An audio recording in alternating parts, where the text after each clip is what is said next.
সব জানি ওনার বাবা রন্টু নস্কর তিনি সল্টলেকে আমার অফিসেই আছেন। তার পক্ষ থেকে বিল্লদল ভট্টাচার্য লয়ার ভারতীয় জনতা পার্টির পক্ষ থেকে আমরা দিয়েছি, পূর্ণ সহযোগিতা করা হচ্ছে। এবং আজকে এই অবসরকালীন কোর্ট পুলিশকে ধর্ষণের সেকশন এবং প্রশ্ন দেয়নি বলে নিন্দা জানিয়েছে।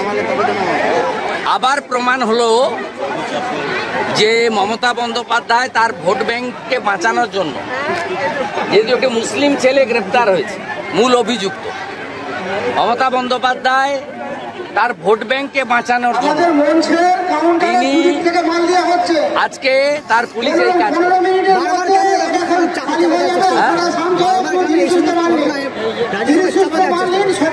এই জন্য তো মানুষ বলছে মমতার পদত্যাগ চাই।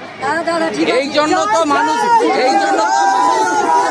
এই জন্য বলছে যে এই পুলিশের উপর আস্থা নেই। মানুষ এই জন্য বলছে যে মমতা ব্যানার্জির কোনো ডাক্তারের কাছে পোস্টমর্টম চাই না, কেন্দ্রীয় হসপিটালে চাই। পটাশপুরে একই ঘটনা ঘটেছে এবং জনগণ যা শিক্ষা দিয়ে দিয়েছে। আমি গণপিটুনিকে সমর্থন করি না, কিন্তু আজকে পশ্চিমবাংলায় পটাশপুরের লোকেরা, গ্রামের লোকেরা লাঠি বাঁশ নিয়ে ধর্ষককে খুনিকে পিটালো কেন? এর জন্য দায়ী রাজ্য সরকার। যখন আইনের উপর থেকে আস্থা উঠে যায়, পুলিশ প্রশাসনের উপর থেকে আস্থা উঠে যায়, তখন জনগণ বাধ্য হয় আইন হাতে তুলে নিতে। এই অবস্থাটা পশ্চিমবঙ্গে হয়েছে।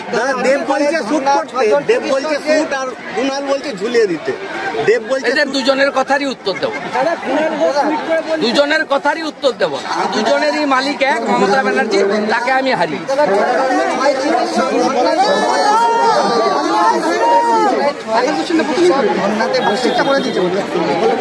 সরকারের উচিত দাবি পূরণ করা, এরা আমাদের অমূল্য রকম। এদের যদি জীবনের কোনো ক্ষতি হয়ে যায়, অসুস্থ হয়ে পড়ে বা আরো কিছু ঘটে যেতে যায়, সেক্ষেত্রে দায়ী থাকবেন রাজ্যের মুখ্যমন্ত্রী মমতা বন্দ্যোপাধ্যায়। আমি চাইব দ্রুত তাদের যে যুক্তিপূর্ণ দাবি মেনে নিয়ে তাদের অনশন শেষ করা যায়। মুখ্যমন্ত্রী ঢাক বাজাচ্ছে, নির্লজ্জ, দোকান কাটা, বেহায়া, লাজ লজ্জা কিচ্ছু নেই এবং মানবিকতা বর্জন দিয়েছেন উনি। জনগণ সব দেখছে, শিক্ষা জনগণ দেবে। কল্যাণ বন্দ্যোপাধ্যায় তিনি কটাক্ষ করছেন যে কখন বলেছেন উনি জলে ছিলেন না স্থলে ছিলেন, এগুলো দেখে উত্তর দিতে।